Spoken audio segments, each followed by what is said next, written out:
Hello everyone. स्वागत है आप सभी का अड्डा 24/7 के class 9th and 10th channel पे, जिसे जाना जाता है अड्डा कामयाबी का। आज बच्चों की भारी डिमांड पे, जैसा कि बच्चे कहते रहते हैं कि सर आप मैथ्स पढ़ाते हो, अब मैथ्स के अंदर मैं फुल मार्क्स कैसे लेके आऊं कि फुल मार्क्स मेरे आ जाएं, बढ़िया मार्क्स आ जाएं, सर ये कैसे हो? तो इसके लिए कुछ स्ट्रैटेजी बता दो, इसके लिए कुछ प्लान बता दो। तो आज हम वही चीज डिस्कस करने वाले हैं। आज हम उसी चीज पे बात करने वाले हैं कि कैसे आप अपने मैथ्स सब्जेक्ट के अंदर अपने मैक्सिमम मार्क्स, फुल मार्क्स आप गेन कर सकते हो। मैं मैथमेटिक्स पढ़ाता हूं आप लोगों को, इसलिए मैं मैथ्स सब्जेक्ट के रिगार्डिंग आपसे बात करूंगा, लेकिन आप इन्हीं चीजों को अपने अदर सब्जेक्ट्स के ऊपर भी इंप्लीमेंट करके अप्लाई कर सकते हैं बच्चों। ठीक है, तो यहां पे आज बच्चों हम बात करेंगे कि कैसे हम फुल मार्क्स लेके आ सकते हैं, कैसे हम मैथ सब्जेक्ट के अंदर अपने फुल मार्क्स लेके आ सकते हैं। तो सबसे बड़ा इंपॉर्टेंट क्या है? प्लानिंग। देखो, कोई भी अगर हम बात करें, अगर आप देखते हैं कि कोई भी अगर बड़ा युद्ध भी होता है या कुछ भी होता है, तो सबसे पहले सबसे इंपॉर्टेंट चीज क्या है कि उसकी प्लानिंग, कि उसका प्लान हम कैसे बनाएं, कि कैसे हमने अगर कोई गोल या हमने कोई टारगेट अगर अपना निर्धारित कर रखा है, कोई हमने टारगेट बना रखा है कि मुझे यहां तक पहुंचना है, तो उस जगह तक पहुंचने के लिए हम हमेशा क्या करते हैं? एक प्लान बनाना बहुत जरूरी है। जब तक प्लानिंग नहीं होगी तब तक आप वहां तक पहुंच भी नहीं पाओगे, उसमें आपको दिक्कतें भी आएगी, आपको पता नहीं होगा, अंदाजा नहीं पड़ेगा। जब बड़े बड़े युद्ध भी जो लड़े जाते हैं, उन सब युद्ध को जीतने के लिए भी सबसे बहुत इंपॉर्टेंट चीज क्या है? प्लान बनाना। तो वैसे ही आप जब देखते हो ना कि आप जब फाइनल बच्चों का लास्ट में जब सिलेबस रिजल्ट आता है, सॉरी, जब रिजल्ट आता है, तो रिजल्ट में आप देखते हो कि इस बच्चे ने 90%, 95%, 99%, 100% मार्क्स स्कोर कर रखे हैं सब्जेक्ट्स के अंदर। तो वो ऐसे ही नहीं होता है, वो ऐसे ही नहीं कर लेते हैं। उसके लिए उन्होंने प्लानिंग करी है, उसके लिए उन्होंने पूरे साल उन लोगों ने एक प्लानिंग करी है। तो अगर आप लोग भी चाहते हैं कि आप लोगों के भी इस बार मार्क्स अगर मैक्सिमम फुल मार्क्स तक पहुंच जाएं, तो सबसे इंपॉर्टेंट क्या है कि आप एक प्लान बनाओ, एक स्ट्रैटेजी बनाओ आप, कि आपको अगर फुल मार्क्स तक लाना है तो वो चीज मेरी कैसे हो सकती है कि भाई मेरे को सिलेबस कंप्लीट करके उसका रिवीजन करना है। तो वो रिवीजन करना है तो सिलेबस कितने ड्यूरेशन में मेरे को कंप्लीट कर देना है, मुझे रिवीजन कितनी बार करना है, ये सब आपको एक प्लानिंग करनी पड़ेगी। ठीक है, और उसके बाद दूसरा आता है इससे भी इंपॉर्टेंट, कि प्लानिंग तो क्या है कि कागजों में तो हर कोई बना लेता है। बात इतनी सी है कि बच्चों, कागजों में प्लान तो हर कोई बना लेता है, लेकिन बात इतनी आती है कि उसको इंप्लीमेंट कैसे किया जाए। तो आपको सिर्फ ऐसा नहीं है कि हम प्लानिंग, हाँ सर हमने तो इस साल फुल मार्क्स लाने की पूरी तैयारी कर रखी है, देखो सर मेरा प्लान इतना सुंदर सा ये मैंने बना रखा है, और उसको इंप्लीमेंट कोई कर ही नहीं रहा, तब कोई फायदा ही नहीं उस प्लान बनाने का। तो दो इंपॉर्टेंट चीजें हैं, अगर आपको मैक्सिमम मार्क्स, फुल मार्क्स अगर आपको गेन करने हैं अपने किसी भी सब्जेक्ट के अंदर, मैं यहां मैथमेटिक्स सब्जेक्ट की बात करूंगा स्पेशली, उसके आपको सिलेबस के रिगार्डिंग अभी सब कुछ मैं अपना प्लान भी आप लोगों को बताऊंगा कि आप किस किस तरह से कैसे कैसे कर सकते हैं। लेकिन आप इन्हीं चीजों को इंप्लीमेंट कर सकते हो अदर सब्जेक्ट के ऊपर भी, अदर सब्जेक्ट्स के ऊपर इंप्लीमेंट कर सकते हो बच्चों, बिल्कुल। लेकिन सबसे इंपॉर्टेंट चीज क्या है कि पहला प्लान बनाना, कि अगर मुझे यहां तक पहुंचना है तो उसका प्लान क्या होगा, कि मैं कैसे पढ़ूंगा, कितनी देर पढ़ूंगा, क्या क्या पढ़ूंगा, सब कुछ उसका प्लान तैयार होगा। और दूसरा, मैं उस चीज को इंप्लीमेंट भी करूंगा कि हां मैं वो चीज कर भी रहा हूं, तब जाके आप उस गोल तक अचीव कर पाओगे। ठीक है, जैसे आप देखते हो ना कि आपके घर में बड़े बुजुर्ग जो होते हैं, जो आपके पापा हैं या घर में चाचा ताऊ भाई, अगर आपका कोई बड़ा है, तो आप देखते हो अगर वो कहीं नौकरी पे जाते हैं तो उनका भी एक डेली रूटीन होता है, डेली रूटीन होता है कि वो वहां घर से सुबह नाश्ता पानी करके आराम फिर अपने ऑफिस के लिए निकलते हैं, वहां पे अपना डेली वर्क काम करते हैं। वैसे ही बच्चों का भी एक रूटीन होता है, बच्चों को भी अपना एक रूटीन होता है कि हाँ हमें इस समय ये करना है, इस समय ये करना है, सबका अपना अपना रूटीन होता है बच्चों। तो ये जो लक्ष्य होते हैं ना, ये जो बड़े बड़े लक्ष्य होते हैं ना, जो ये लक्ष्य को हासिल करना इतना आसान नहीं है, उसके लिए आपको प्लानिंग और स्ट्रैटेजी बनाना बहुत जरूरी है, और साथ में उसको इंप्लीमेंट करना भी बहुत जरूरी है। ठीक है बच्चों, तो चलिए यहां पे अब हम देखो बात करते हैं कि प्लान कैसे कैसे बना सकते हैं। यहां पे हम तो कई तरह के प्लान आपको दिख जाएंगे मार्केट में, जैसे आपको पता है कई तरह की चीजें दिखती है, तो कई तरह के आपको भी प्लान दिख जाएंगे। कोई आपको कहेगा कि सर हम 30 डेज का प्लान बना लेते हैं, कोई कहेगा 40 डेज का, कोई 45 डेज का, कोई 60 डेज का, 2 महीने में सर सिलेबस खत्म करना है। तो हम हर तरह से, मेरे हिसाब से ये वाला जो प्लान है, ये आप मिनिमम टाइम के अंदर आराम से इसको आप इंप्लीमेंट भी कर सकोगे। ये प्लान बनाओ तो सही, लेकिन वो बनाओ जिसे आप इंप्लीमेंट भी कर पाओ। तो यहां पे इस प्लान के अंदर मेरे पास दो चीजें हैं, एक तो पहला क्या है, सिलेबस को कंप्लीट करना, और दूसरा मेरा क्या है, टारगेट, कि उसके बाद रिवीजन करना। ये मेरा प्लान है कि मुझे इस साल मुझे करना क्या है, मुझे इस साल करना क्या है कि इस साल अगर मुझे मैथ सब्जेक्ट के अंदर फुल मार्क्स गेन करने हैं तो मुझे सबसे पहले तो सिलेबस कंप्लीट करना पड़ेगा।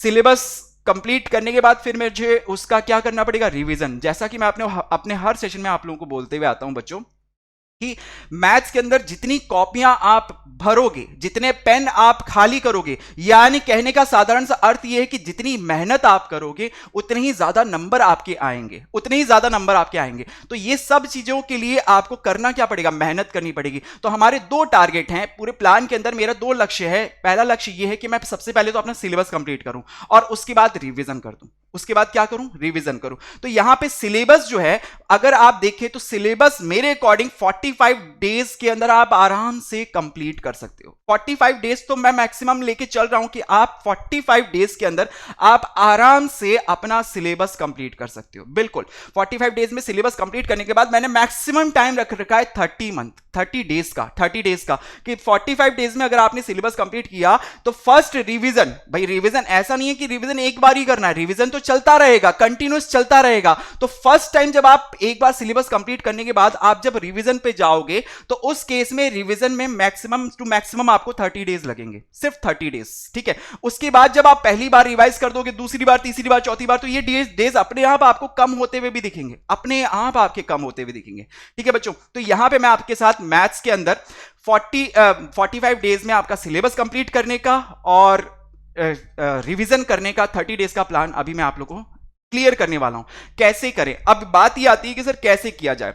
यहां पे आज जो मैं आप लोग को प्लान बताने वाला हूं ये आप लोग के टर्म 1 के सिलेबस के अकॉर्डिंग होगा, ठीक है। कि टर्म 1 में अभी जैसा कि आप लोगों को पता है कि सिलेबस इस बार दो पार्ट में डिवाइड हो चुका है। एक टर्म 1 जो आपका अभी होने वाला है, हाफ ईयरली की जगह इस बार आप लोग का टर्म 1 होगा जिसमें ऑब्जेक्टिव क्वेश्चंस भी आएंगे, और दूसरा होगा आपका टर्म 2 जो आपके ऑब्जेक्टिव के साथ साथ उसमें आपके एमसीक्यू की जगह आपके उसमें सब्जेक्टिव पेपर होने वाला है। तो अभी जो मैं बात करने वाला हूं वो टर्म 1 के सिलेबस को मैंने डिवाइड किया है कि टर्म 1 का सिलेबस जो है उससे मैं 45 डेज के अंदर कैसे कंप्लीट कर सकता हूं आराम से, कि उसको कैसे कंप्लीट किया जा सकता है। देखो अब प्लानिंग कैसे करते हैं, बात ही आती है कि आपके पास जो पूरा सिलेबस है ना, जो आपका टर्म 1 का पूरा सिलेबस है, मैंने क्या किया उस सिलेबस को दो पार्ट में डिवाइड कर दिया। पहला पार्ट वो जो छोटे चैप्टर्स हैं, जो छोटे और इजी से चैप्टर्स हैं, ठीक है। और दूसरे केस में मैंने वो चैप्टर्स रखे जो थोड़े बड़े हैं या उसमें आपके फॉर्मूलेस थोड़े से बड़े बड़े आ जाते हैं,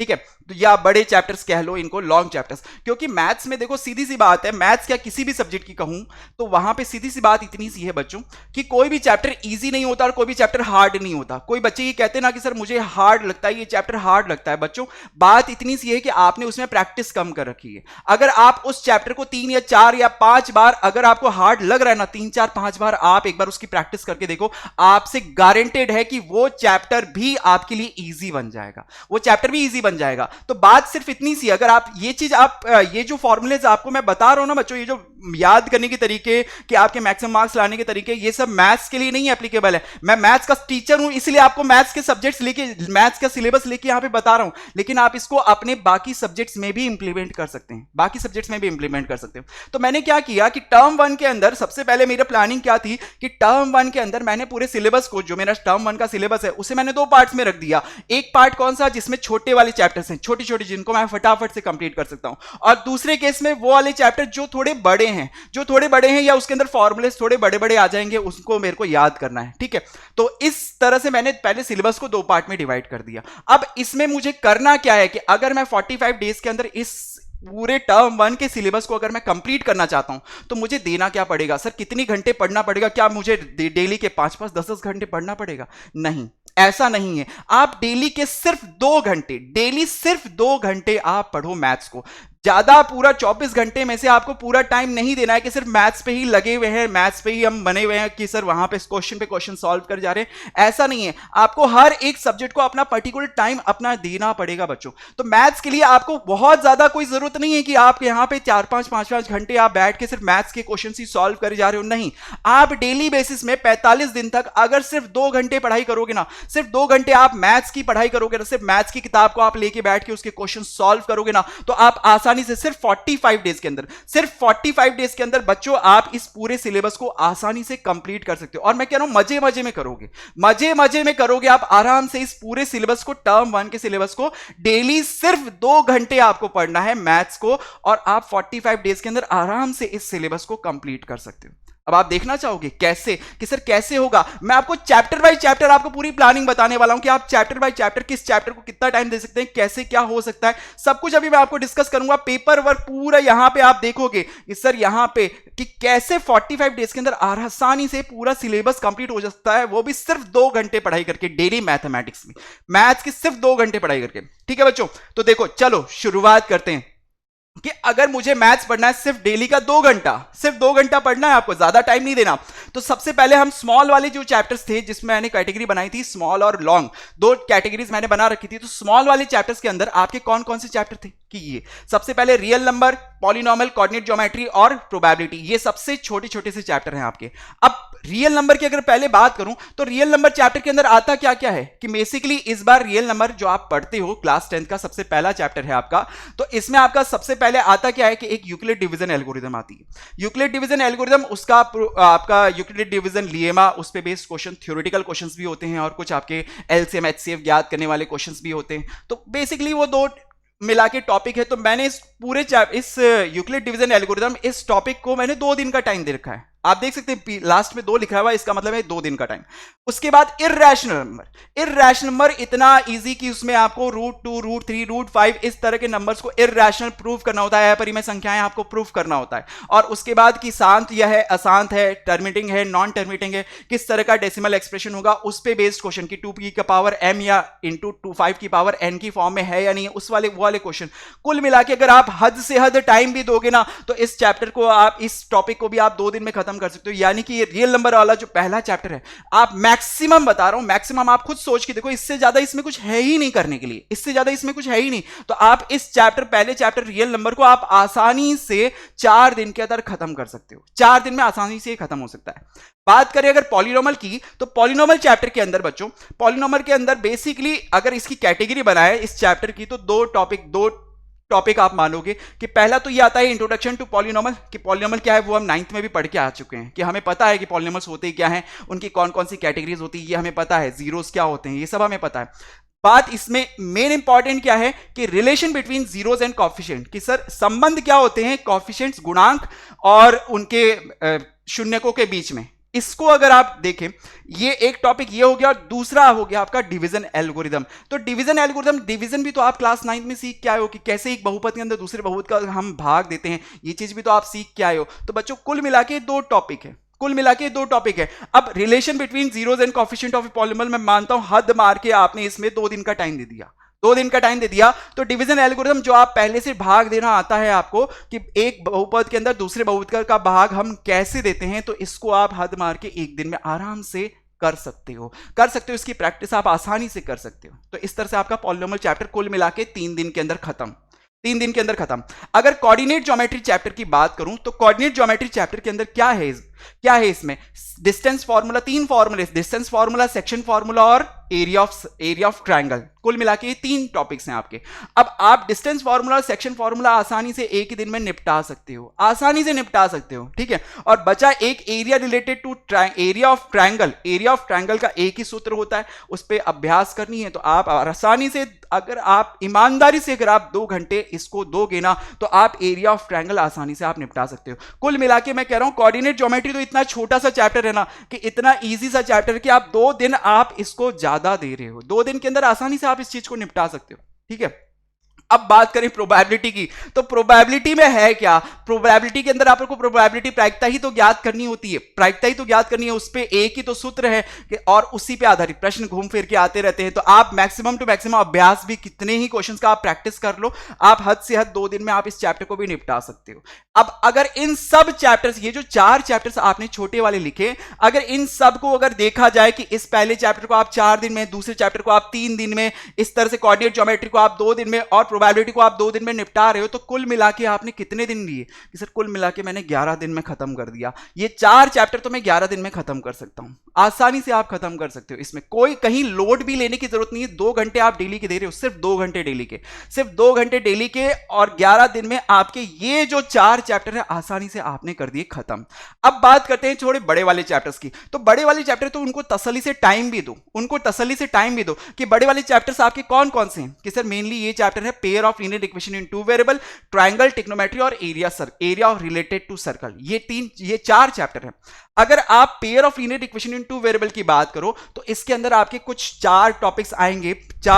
पहले आएगा आपका ग्राफिकल सॉल्यूशन मेथड, कि ग्राफिकल कैसे हम ग्राफिकली सॉल्व करते हैं pair of linear equation two variable को, कि उसको ग्राफ पे रिप्रेजेंट करना, फिर उसका सॉल्यूशन निकालना। उसमें भी अलग अलग कंडीशन है कि लाइंस पैरेलल है, इंटरसेक्टिंग है या फिर कोइंसाइड कर रही है। इन सब के क्वेश्चंस आप मिला के इस टॉपिक को आप खत्म कर सकते हो आसानी से 2 दिन के अंदर। फिर आपका आता है एल्जेब्रिक मेथड। अब एल्जेब्रिक मेथड में आपके 3 मेथड्स होते हैं। कौन कौन से? प्रतिस्थापन, विलोपन और वज्र गुणन, जिसे आप कहते हो सब्स्टिट्यूशन, एलिमिनेशन और क्रॉस मल्टीप्लिकेशन मेथड। 3 मेथड होते हैं आपके एल्जेब्रिक मेथड। एक एक दिन एक एक मेथड को भी अगर टाइम देके उस पर भी प्रैक्टिस करो ना तो 3 दिन में ये टॉपिक भी खत्म होता है आपका, ठीक है।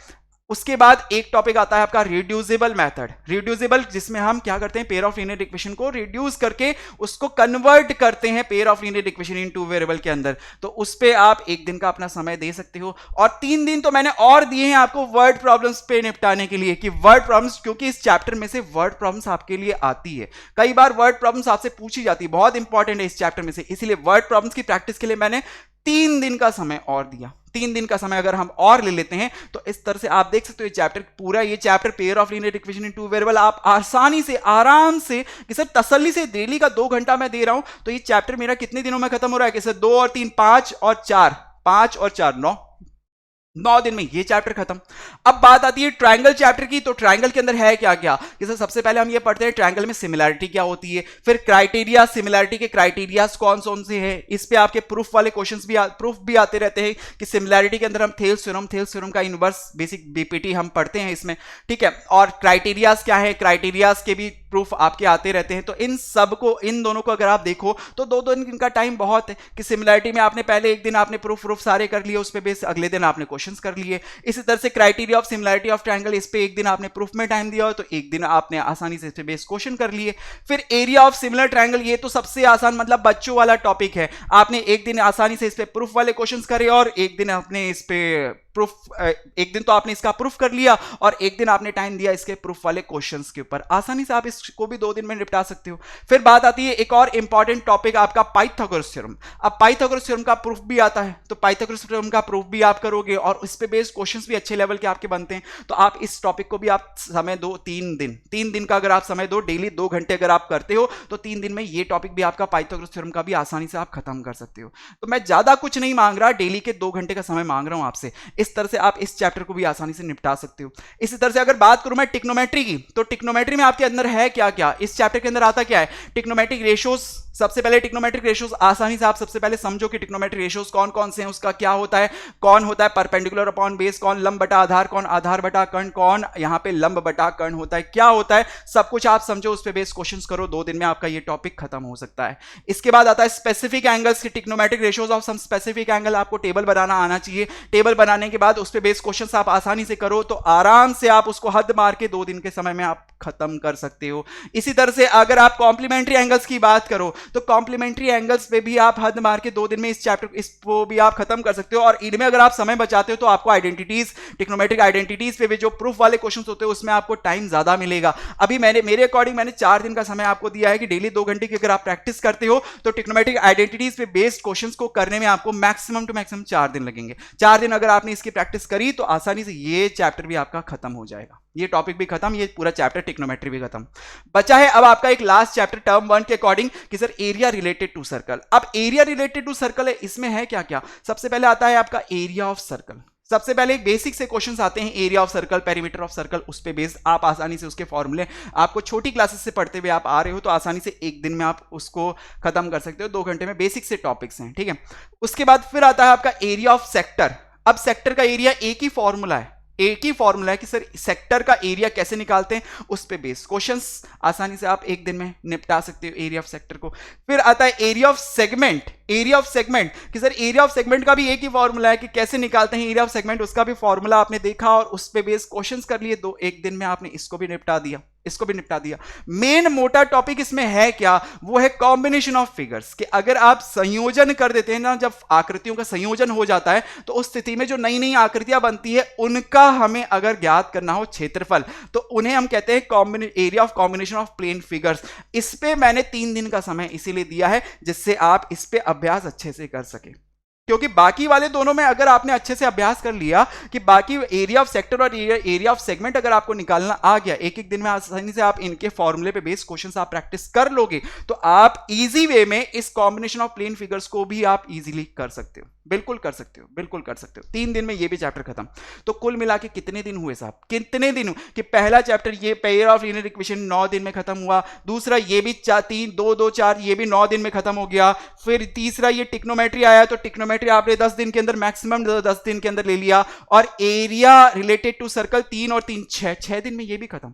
टोटल मिला के अगर इन सबको आप टोटल करोगे ना, तो ये आपको पूरा सिलेबस अपना खत्म होता हुआ दिखेगा कि सर 34 डेज के अंदर, 34 डेज के अंदर, कि बड़े वाले जो चैप्टर्स हैं ना इनको 34 डेज के अंदर मैंने मैक्सिमम टाइम ले लिया आराम से। आप खुद देखो कि कहीं आपको ऐसा घचपच तो नहीं लग रहा कि आप आसानी से इन चैप्टर्स को इजीली कर सकते हो, इजीली इतने समय में तो आसानी से हो सकता है, आसानी से हो सकता है। बस बात आती है कि आप ईमानदारी से 2 घंटे आप पढ़ाई कर रहे हो मैथ्स की। मैं ज्यादा कुछ नहीं मांग रहा, डेली 2 घंटे आपसे पढ़ाई के मांग रहा हूं मैथ्स को देने के लिए, सिर्फ 2 घंटे आप डेली दो, 45 दिन के अंदर आपका पूरा सिलेबस खत्म। तो सिलेबस को मैंने आपको, जैसा कि आपको बताया कि सिलेबस को हमने पहले 2 पार्ट में डिवाइड कर दिया, स्मॉल और लॉन्ग।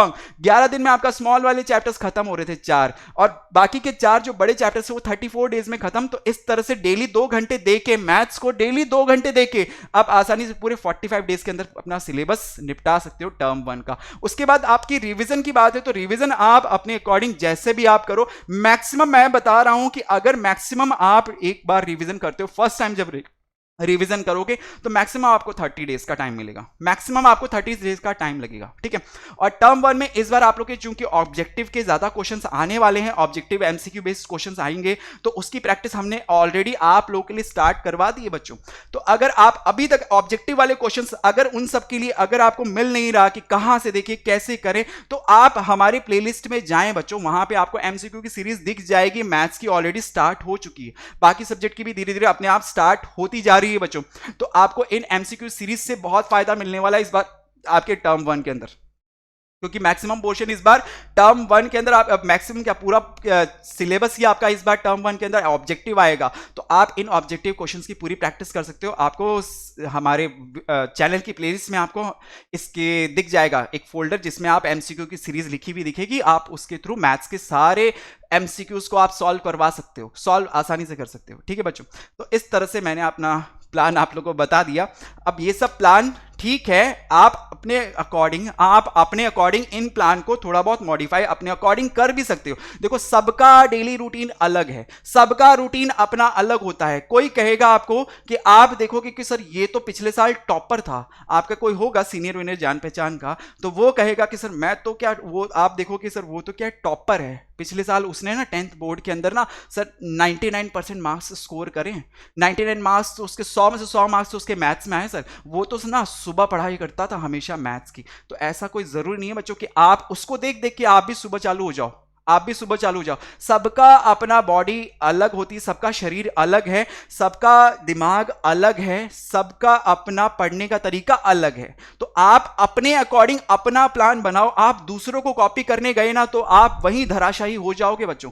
युद्ध में कभी किसी को कॉपी मत करो, आप अपने अकॉर्डिंग देखो ना कि मैं कंफर्टेबल कब हूं, मैं सुबह जल्दी उठने में कंफर्टेबल हूं या रात को लेट तक पढ़ने में मैं कंफर्टेबल हूं। अगर आप कंफर्टेबल हो कि सर मैं तो सुबह जल्दी उठ मेरे को पढ़ाई करने में मजा ज्यादा आता है, मैं आसानी से आराम से उठ भी जाता हूं, कोई डिस्टरबेंस भी नहीं होता, शांति से बिल्कुल, और मैं आसानी से बिल्कुल सब कुछ मेरे माइंड एकदम कंसंट्रेशन के साथ मैं पूरा पढ़ लेता हूं, सुबह मेरे को मजा आता है, तो वो सुबह पढ़े, वो सुबह पढ़े, किसी को फॉलो करने की जरूरत नहीं है। और किसी को लगता है कि सर मेरे तो सुबह सुबह क्या, सुबह थोड़ा सा दिक्कत रहती है, घर में चहल पहल ज्यादा रहती है, तो मैं तो रात को कंसंट्रेट कर पाता हूं अपनी स्टडीज के ऊपर, तो आप रात को पढ़ो, आप रात को पढ़ो, कोई दिक्कत नहीं है बच्चों। आपको अपना रूटीन अपने अकॉर्डिंग सेट करना है, किसी दूसरे को फॉलो नहीं करना है। आपको किसी दूसरे को फॉलो नहीं करना है कि वो ऐसे कर रहा है तो मैं भी ऐसे करता हूं। हाँ, रूटीन आप अपने अकॉर्डिंग अपने रूटीन को थोड़ा चेंज भी करते रहना, कि ऐसा नहीं है कि आप हमेशा डेली बस कि मैथ्स में पढ़ रहा हूं तो 2 घंटे पढ़ रहा हूं और वो इस टाइम शाम को 6 बजे पढ़ रहा हूं या रात को 10 बजे पढ़ रहा हूं या सुबह 4 बजे पढ़ने बैठ रहा हूं। तो उसको थोड़ा थोड़ा कभी कभी आप चेंज भी करते रहा करो, क्योंकि हमेशा एक कांस्टेंट वे में जब हम चलते रहते हैं ना तो हम बोर भी होने लग जाते हैं, थोड़ा सा बोर होने लग जाते हैं। तो बोर नहीं होना है हमें, अपने इस उत्साह को, जो सब्जेक्ट जितने भी आपके सब्जेक्ट्स है ना, उन सब्जेक्ट से रिलेटेड जो भी आपकी उत्साह है ना, वो कभी कम नहीं होनी चाहिए। तो इसीलिए आपको कभी भी ऐसा लगने लग जाए ना कि अब ये थोड़ा सा आज ऐसा लगने लग जाए ना कि नहीं आज इस रूटीन के अकॉर्डिंग पढ़ने में मजा नहीं आ रहा, तो आप रूटीन थोड़ा सा चेंज कर दो।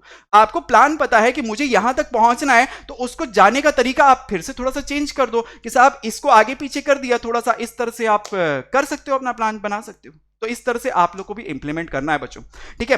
आप हमारे Telegram channel, Facebook page, WhatsApp group से जुड़ सकते हैं, सभी का लिंक आपको डिस्क्रिप्शन में मिल जाएगा बच्चों, ठीक है। और आप लोग के लिए रेगुलर सेशंस हमने ऑलरेडी स्टार्ट कर रखे हैं, एमसीक्यू सीरीज सब कुछ चल रही है। तो इन सब चीज़ों का अगर आप फायदा उठाना चाहते हैं तो जल्दी से हमारे चैनल को सब्सक्राइब कीजिए, बेल आइकन को क्लिक कीजिएगा, और वीडियो अगर पसंद आई है तो बच्चों अपनी तरफ से वीडियो को लाइक जरूर करिएगा। Thank you so much.